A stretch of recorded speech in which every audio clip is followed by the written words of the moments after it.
माँ की अजमत को सलाम। गर्मी के दिन थे, दोपहर का वक्त था। घर के सब अफराद अपने अपने कमरों में आराम कर रहे थे। बावर्ची खाने में एक माँ अपने बच्चों और घर वालों के लिए दोपहर का खाना तैयार करने में मसरूफ थी। आटे से उसके हाथ भरे हुए थे और वो रोटी के लिए आटा गूंद रही थी। इतने में उसका 3 साला मासूम बेटा खेलते खेलते किचन के सामने वाले सहन में जा पहुंचा। वहां एक पुराना कुआं था जिस पुर ढक्कन नहीं था। बच्चा खेलते खेलते बेध्यानी में कुएं के अंदर गिर गया। माँ ने जैसे ही अपने बच्चे की चीख सुनी तो उसका दिल दहल गया। उसने एक लम्हा जाया किए बगैर आटे से भरे हाथों के साथ दौड़ लगा दी और बिना सोचे समझे कुएं में छलांग लगा दी।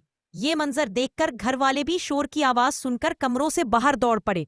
जब वो कुएं के करीब पहुंचे तो देखा कि माँ ने पानी में अपने डूबते हुए बच्चे को अपनी बाहों में थाम रखा है। घर के अफराद ने फौरन रस्सी कुएं में डाली।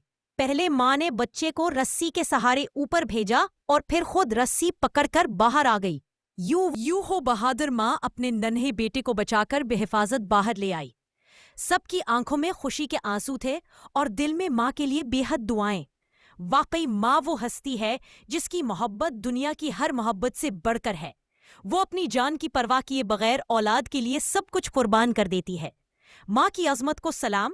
नसीहत बच्चों के लिए। बच्चों, माँ की खिदमत और इज्जत करना हमेशा याद रखो। माँ की दुआओं में ही अल्लाह की रहमत छुपी है। जिसने माँ को खुश किया उसने अल्लाह को खुश किया। दोस्तों, मजीद दिलचस्प कहानियां सुनने के लिए सब्सक्राइब का बटन दबाएं और बेल आइकन पर भी क्लिक करें ताकि हर नई कहानी आप तक फौरन पहुंचे।